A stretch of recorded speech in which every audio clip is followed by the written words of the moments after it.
"I'm sorry, ma'am, but your daughter-in-law only authorized her side of the family." Those were the words that stopped me cold on the happiest day I thought I would ever experience. I had waited 9 long months to meet my first grandson. 9 months of knitting tiny blue blankets, shopping for baby clothes, and imagining the moment I would finally hold my son's child in my arms. Instead, I found myself standing in the maternity wing of St. Matthew's Medical Center with a bouquet of fresh flowers in one hand and a gift bag in the other, while a security guard blocked my path like I didn't belong there. My name is Margaret Sullivan. I was 69 years old that spring, a retired elementary school teacher, a widow for nearly 7 years, and the mother of one son. Ethan had always been my entire world. After my husband passed away, Ethan became the center of every holiday, every birthday, every family tradition I still held on to. When he married Ashley 4 years earlier, I truly believed our family was growing. I wanted a daughter as much as a daughter-in-law. I wanted someone to share recipes with, someone to pass family traditions down to. Looking back now, I realize I spent years making excuses for things I should have paid attention to. But that morning, none of those thoughts were in my mind. All I could think about was meeting my grandson. The call had come at 6:30 in the morning. Ethan sounded exhausted but happy. "Mom, he's here," he said. Hearing the emotion in his voice brought tears to my eyes. "You have a grandson." I sat on the edge of my bed, smiling like a fool long after we hung up. I carefully got dressed, choosing the pale blue cardigan Ethan had given me for Christmas. Then I drove the 23 miles to the hospital with my heart feeling lighter than it had in years. The maternity floor buzzed with quiet excitement. New fathers carried coffee cups. Grandparents smiled at strangers. Nurses moved through the hallways with practiced efficiency. Everything felt warm and hopeful. I approached the reception desk and introduced myself. The woman behind the counter checked her computer. Her expression changed almost immediately. Not dramatically, just enough for me to notice. "One moment, please," she said.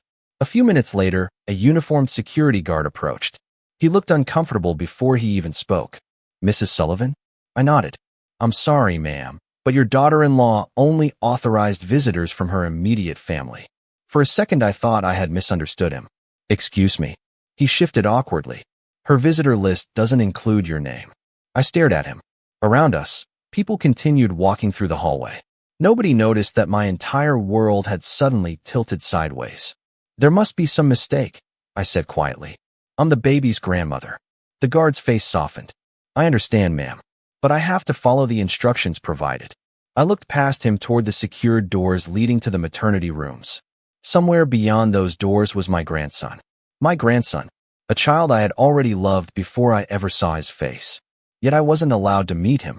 Not because of hospital policy. Not because of an emergency. Because someone had deliberately decided I wasn't welcome. I stepped aside and sat down in a waiting room chair. The flowers rested in my lap. The tissue paper sticking out of the gift bag suddenly looked foolish.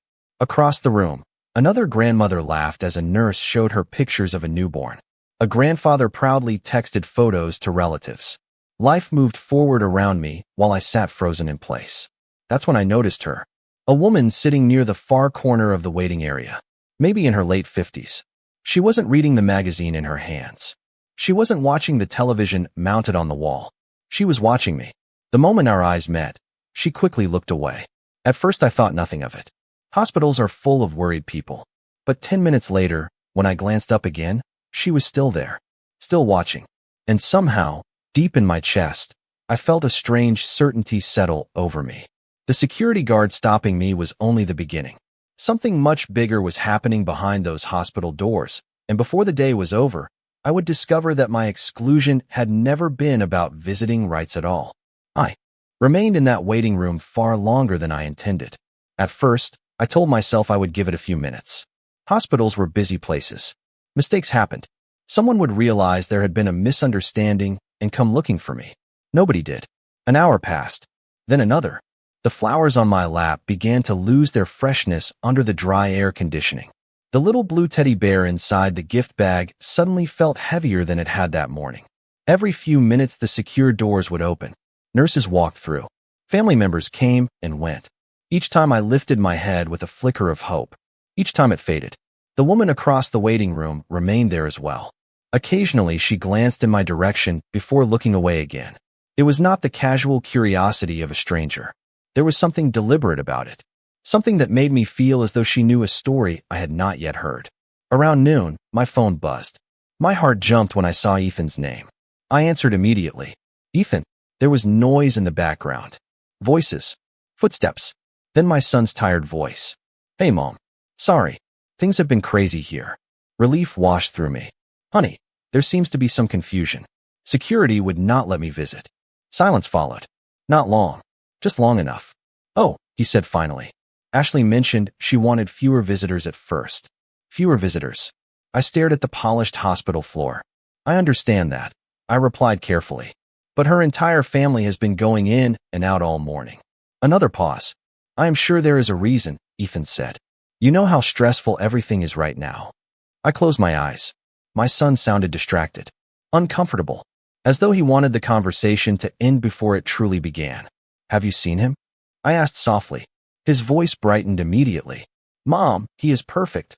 A smile touched my face despite everything. What does he look like? Ethan laughed. Like a tiny old man, honestly.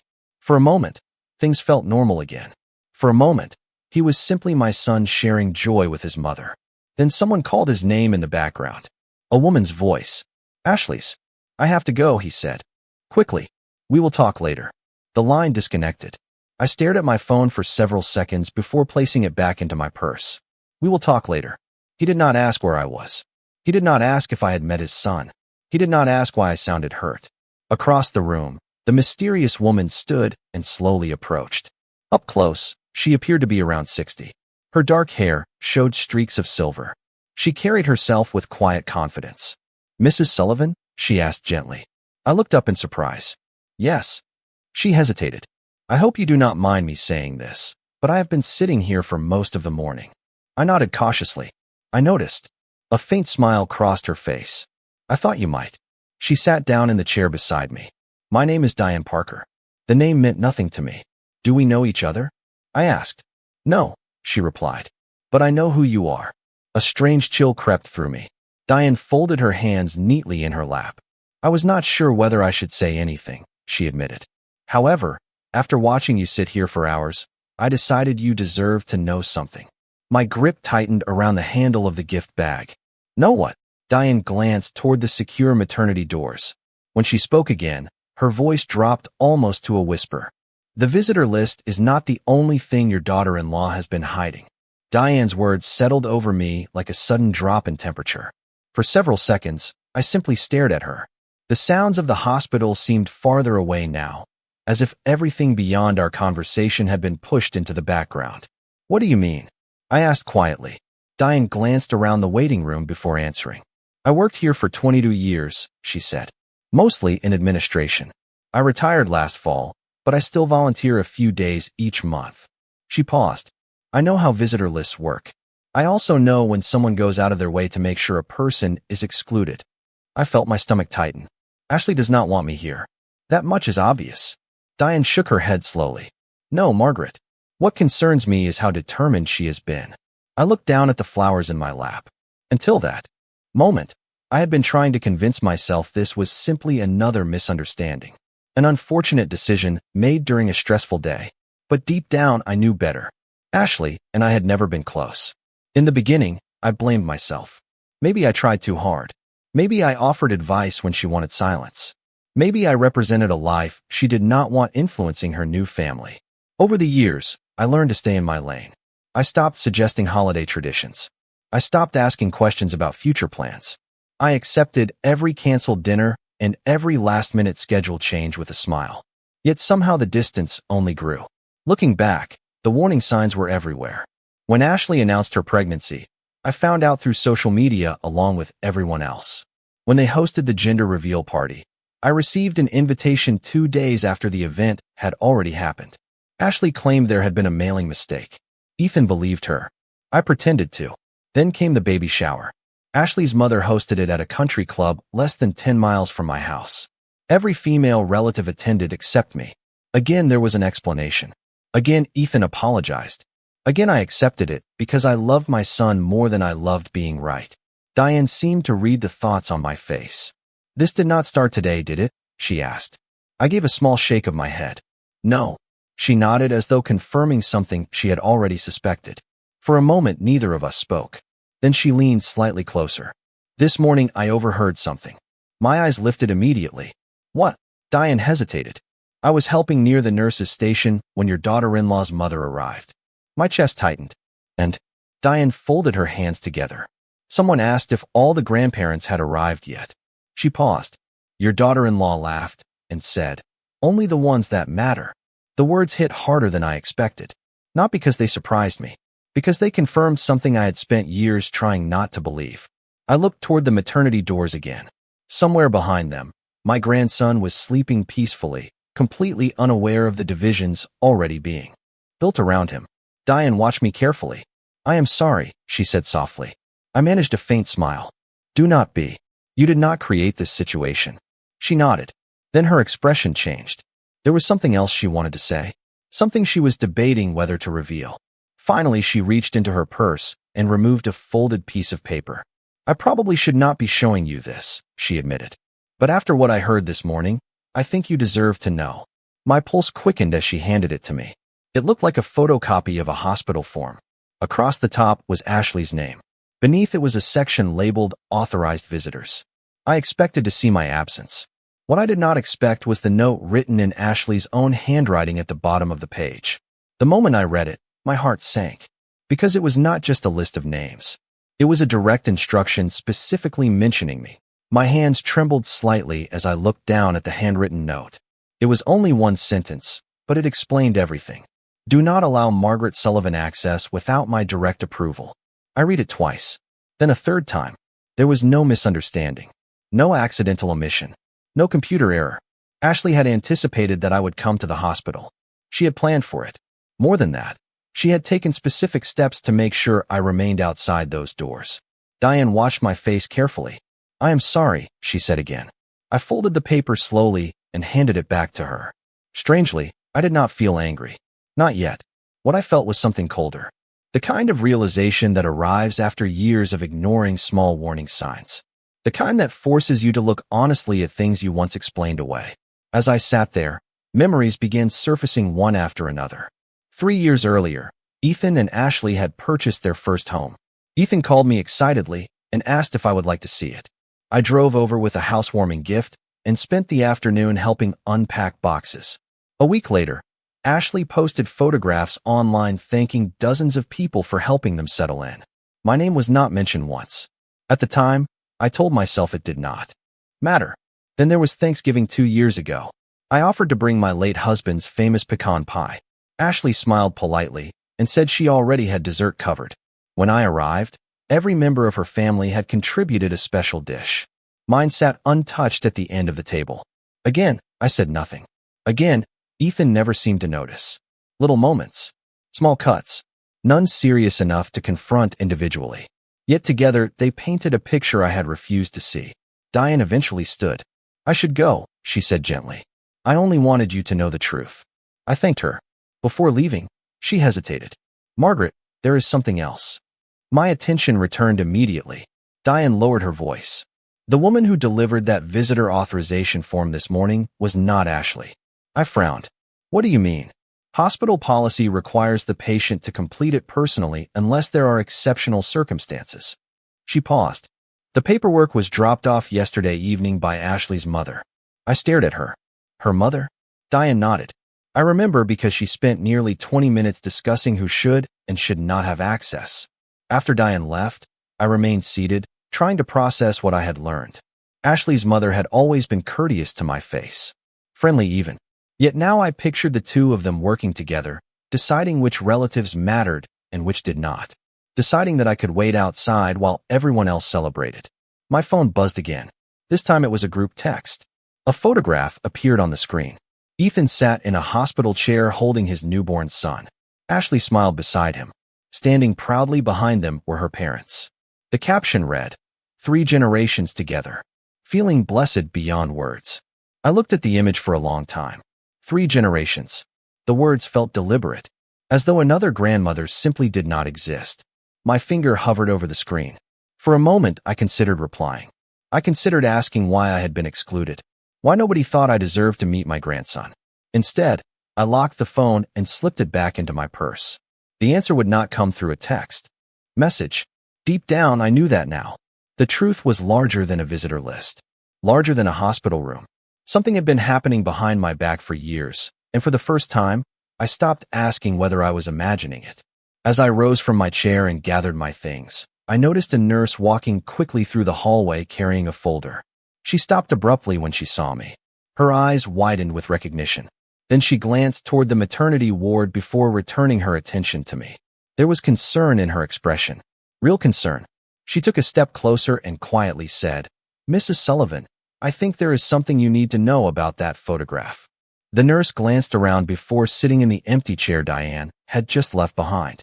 She looked nervous, which immediately told me whatever she was about to say was not casual conversation. "My name is Rachel," she said quietly. "I work on this floor." I nodded. "What is it you think I should know?" Rachel looked toward the photograph still displayed on my phone screen. "That picture was not taken today." For a moment, I thought I had misunderstood her. "What do you mean?" She pointed gently toward the image. "Your grandson was born early this morning. That photograph was taken yesterday evening." My heart skipped a beat. "That is impossible." Rachel hesitated. "Normally, I would never discuss anything involving patients. But I have watched you sitting here for hours, and after what happened this morning, I do not think you are being treated fairly." I stared at her. Why would they post a photograph from yesterday? Rachel lowered her voice even further. "Because Ashley wanted everyone to believe both families had already been included in the celebration." A cold feeling settled deep inside me. I looked again at the smiling faces in the picture. Ethan looked tired but happy. Ashley looked perfectly composed. Her parents stood proudly behind them. It appeared natural, genuine. Yet now I noticed details I had overlooked. Ashley's hair was styled differently. Ethan was wearing a different shirt than the one I had seen in the photo he texted me that morning. The realization left me speechless. Someone had carefully created a version of events that did not match reality. Rachel continued carefully. "I only recognized the photograph because I was working yesterday when it was taken." "Who took it?" I asked. "One of Ashley's relatives." Rachel folded her hands together.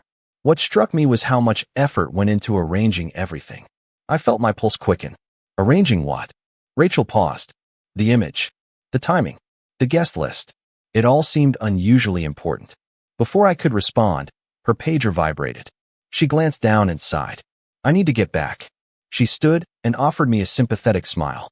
"I am sorry, Mrs. Sullivan." I thanked her and watched her disappear through the secure doors. Then I sat alone once again. Except now I was no longer confused. Confusion had been replaced by questions. Lots of them. Why had Ashley gone to such lengths? Why create a carefully managed version of the story? Why exclude me so deliberately? None of it made sense. My phone buzzed again. This time the message came from an unfamiliar number. For a moment I considered ignoring it. Then I opened it. The text contained only one sentence. "You are not imagining any of this." I frowned. A second message arrived immediately afterward. "Meet me at the coffee shop across the street at 3 o'clock if you want answers." No name. No explanation. Just those words. Under normal circumstances, I would have deleted the message immediately. But today had stopped being normal hours ago. I looked at the clock mounted on the waiting room wall. It was nearly 2:30. Outside the large windows, afternoon sunlight reflected off nearby office buildings. People moved through the parking lot carrying flowers and balloons. Families celebrated. New memories were being made. Meanwhile, I felt as though I had stumbled into a mystery involving my own family. I gathered my purse, the gift bag, and the flowers that had never reached their destination. As I stood, another realization struck me. Throughout the entire day, Ashley had controlled every piece of information. She controlled who entered the room. She controlled what photographs appeared online. She controlled the story everyone else saw. But whoever had sent those messages clearly knew something she did not want revealed. And for the first time since arriving at the hospital, I felt something besides sadness. I felt determination. Because if someone was finally willing to tell me the truth, I intended to listen. The coffee shop sat directly across from the hospital, tucked between a pharmacy and a small bakery. I arrived 10 minutes early and chose a table near the window where I could still see the maternity wing in the distance. The flowers rested beside me on the seat. The gift bag remained unopened. It felt strange carrying presents for a grandson I still had not met. At exactly 3 o'clock, the door opened and a man stepped inside. He appeared to be in his early 50s, dressed in a navy suit with a worn leather briefcase tucked beneath his arm. He scanned the room once before walking directly toward my table. "Mrs. Sullivan?" he asked. I nodded cautiously. "Yes." He sat down and extended his hand. "My name is Daniel Mercer." The name meant nothing to me. Before I could ask who he was, he reached into his briefcase and placed a sealed envelope on the table. My pulse quickened immediately. "What is this?" I asked. Daniel looked uncomfortable. "Something that should have reached you months ago." I stared at the envelope. My name was written across the front in familiar handwriting. The sight hit me so unexpectedly that I forgot to breathe for a moment. I knew those letters.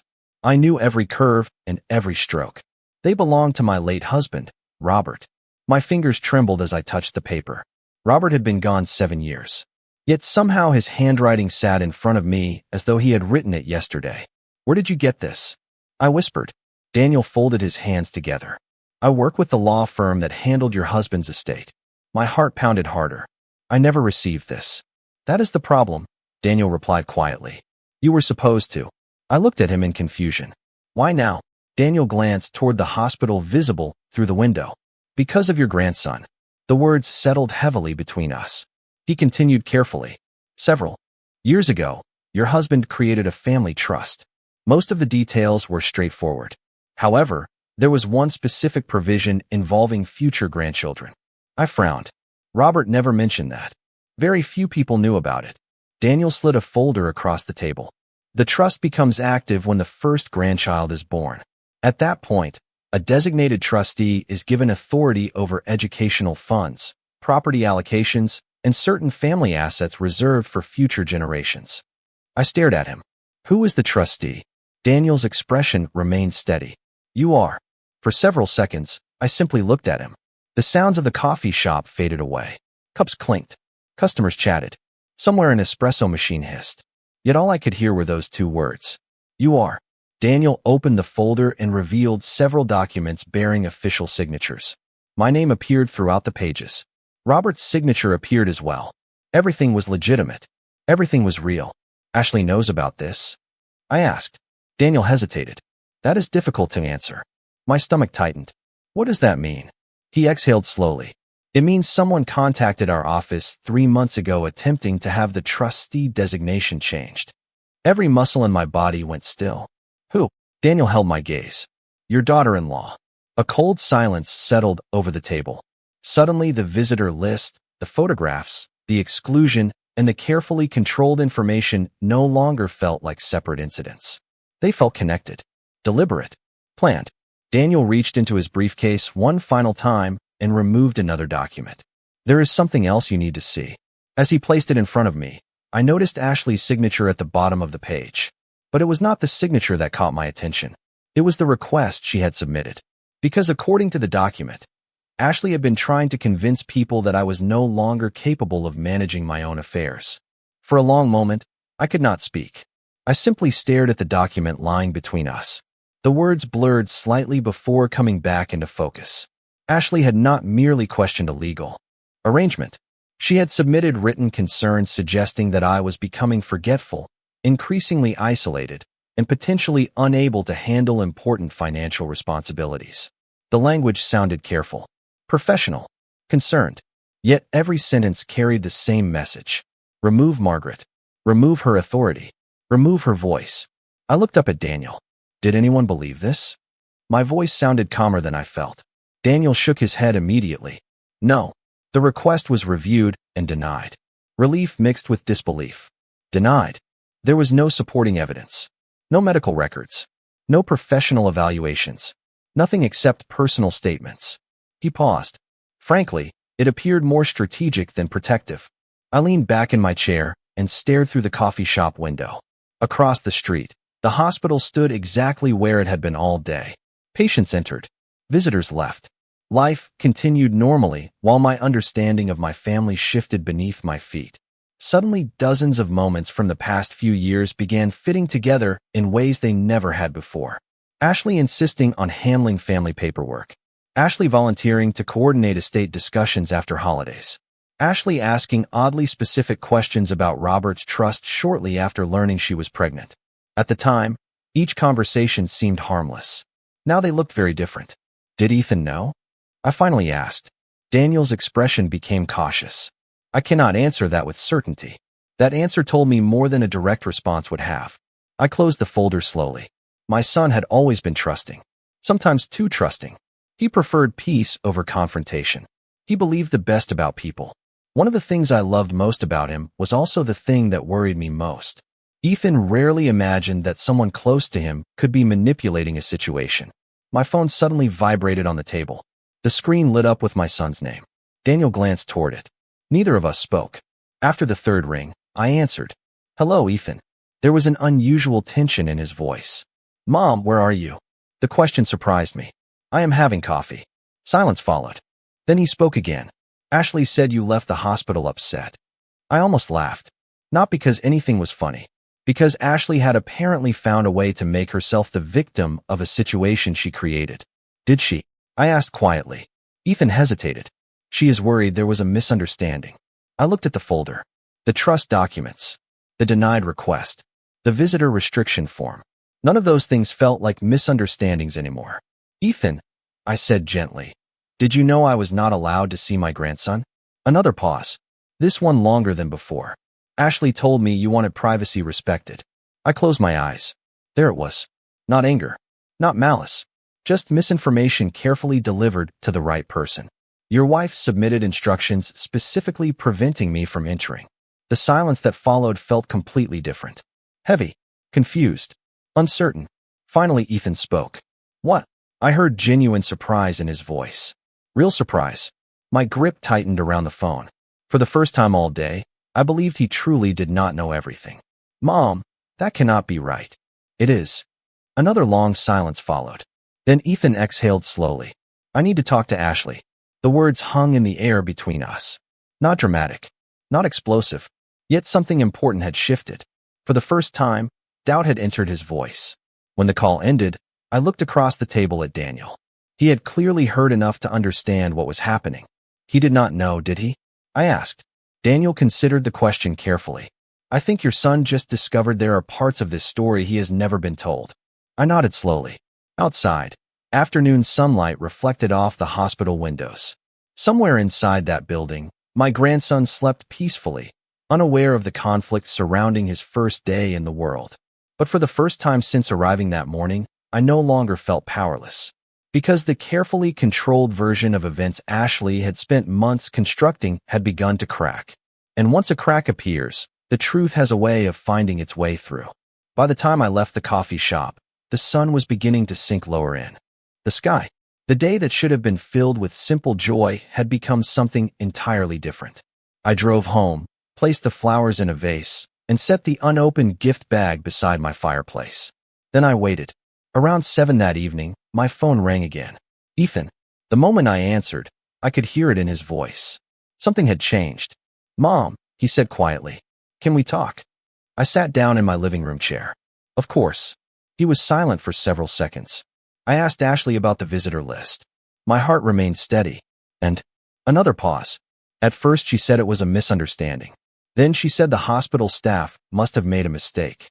I closed my eyes. The pattern sounded familiar. "Then what happened?" Ethan exhaled slowly. Then I told her I had seen the authorization form. I looked toward the framed photograph of Robert sitting on the mantel.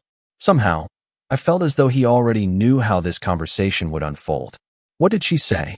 I asked. "Nothing at first." Ethan sounded exhausted. "Then she admitted she did not want you visiting immediately after the birth." The words hurt less than I expected. Perhaps because I already knew they were true. "Did she explain why?" Ethan laughed softly, but there was no humor in it. The reasons kept changing. Another silence followed. First she said she wanted privacy. Then she said she was protecting her recovery. Then she claimed you would be overwhelming. I said nothing. Sometimes silence reveals more than arguments ever can. Ethan continued. Finally, I asked her one simple question. His voice hardened slightly. "Why was your family allowed in while my mother was excluded?" I sat very still. "What did she say?" She could not answer. Outside my window, evening shadows stretched across the lawn. Inside my home, Years of confusion seemed to settle into place. Ethan spoke again. Mom, there is something else. My grip tightened around the phone. What is it? I called the law firm this afternoon. My pulse quickened immediately. You did? Yes. His voice became quieter. I learned about Grandpa's trust. I closed my eyes. There it was. The piece Ashley had tried so hard to keep hidden. Ethan continued before I could respond. I also learned someone tried to challenge your role as trustee. The disappointment in his voice cut deeper than anger ever could. Ashley never told me. I looked down at my hands. For years I had worried that my son was becoming distant because he no longer cared. Now I was beginning to understand that distance can be created by omission just as effectively as by cruelty. I am sorry, Mom, Ethan said softly. For what? For not seeing it sooner. The room became very quiet. I thought about every canceled dinner, every forgotten invitation, every moment I had blamed myself. You were trusting, I replied. That is not the same thing. Ethan let out a long breath. I do not know what happens next. Neither do I. And it was the truth. For the first time all day, neither of us had a clear path forward. But we finally shared the same reality. No filtered explanations. No carefully edited stories. Just facts. Before ending the call, Ethan said something that stayed with me long after we hung up. Mom, there is one thing I know for certain. I waited. My son deserves to know his grandmother. After the call ended, I sat alone in the fading light. The house felt different somehow. Not happier. Not yet. But lighter. As though a burden I had carried for years had finally been named. Then my phone vibrated one final time. A new message appeared on the screen. It was from Ethan. Attached was a photograph taken only minutes earlier. My grandson slept peacefully in a hospital bassinet wrapped in a pale blue blanket. Beneath the image was a short message. Tomorrow, I want you to meet him. No more barriers. No more secrets. The next morning, I woke before sunrise. For the first time in days, I did not feel the weight of uncertainty pressing against my chest. The truth had not fixed everything. It had not erased the hurt, but it had given me something solid to stand on. I dressed carefully, choosing the same pale blue cardigan I had worn the day before. The gift bag waited beside the front door exactly where I had left it. So did the small blue teddy bear. This time, I carried them with quiet confidence. When I arrived at the hospital, the maternity floor looked exactly the same as it had 24 hours earlier. The same reception desk, the same hallway, the same secured doors. Yet everything felt different. The receptionist smiled when she saw me. A few moments later, the doors opened without hesitation. No security guard stepped in front of me. No one asked me to leave. I followed a nurse down the hallway, my heart beating faster with every step. At the end of the corridor, she stopped outside a private room and gently pushed the door open. Ethan was standing near the window holding a cup of coffee. The moment he saw me, his shoulders relaxed. He crossed the room and wrapped his arms around me. For several seconds, neither of us spoke. We simply stood there holding on to each other. It felt like the first honest moment we had shared in a very long time. When we finally stepped apart, I noticed the bassinet beside the bed. Ashley sat quietly nearby. She looked tired. Not angry. Not defensive. Just tired. There was an awkward silence between us. Then Ashley lowered her eyes. Margaret, she said softly, I owe you an apology. I listened without speaking. What I did was wrong. Her voice trembled slightly. I convinced myself I was protecting my place in this family. I kept drawing lines where there never should have been any. She swallowed hard. And somewhere along the way, I stopped seeing how much pain I was causing. The room remained quiet. I did not need revenge. I did not need humiliation. I had spent too many years carrying disappointment to waste another day carrying bitterness. What matters now, I said gently, is what happens next. Tears appeared in Ashley's eyes. She nodded. Across the room, Ethan looked relieved for the first time since his son was born. Then he turned toward the bassinet. Mom, he said with a smile, there is someone who has been waiting to meet you. My breath caught as I stepped forward. Inside the bassinet lay a tiny sleeping boy wrapped in a soft blue blanket. His small hands were curled near his face. A few wisps of dark hair rested on top of his head. For a moment, the entire world seemed to fall silent. I reached down carefully and lifted him into my arms. He weighed barely 7 pounds, yet he felt heavier than anything I had ever carried because he represented the future. My family's future. As I looked down at him, I saw pieces of everyone I loved. A hint of Ethan around the eyes. Something of Robert in the shape of his nose. And something entirely his own. Perfectly new. Perfectly innocent. A tiny hand wrapped around my finger. I felt tears fill my eyes. Not tears of sadness. Not tears of victory. Just gratitude. Gratitude that the truth had surfaced before deeper damage had been done. Gratitude that my son had found the courage to ask difficult questions. Gratitude that this little boy would grow up knowing he was loved by more people than he could possibly imagine. Later that afternoon, as sunlight poured through the hospital window, Ethan took a photograph. In it, I sat beside the bassinet holding my grandson while my son stood next to me. There were no staged captions. No carefully managed appearances. Just family. Real family. Before I left, Ethan posted the picture online with a simple message. 4 generations of love, guidance, and new beginnings. That evening, I returned home and placed the photograph beside Robert's picture on the mantel. Then I sat quietly in my living room and smiled. Because in the end, the greatest victory was never about trust documents, authority, or proving anyone wrong. It was about refusing to let someone erase your place in the hearts of the people who matter. And as I looked at the 2 photographs side by side, I knew one thing with absolute certainty. No one would ever be able to take that away from me again.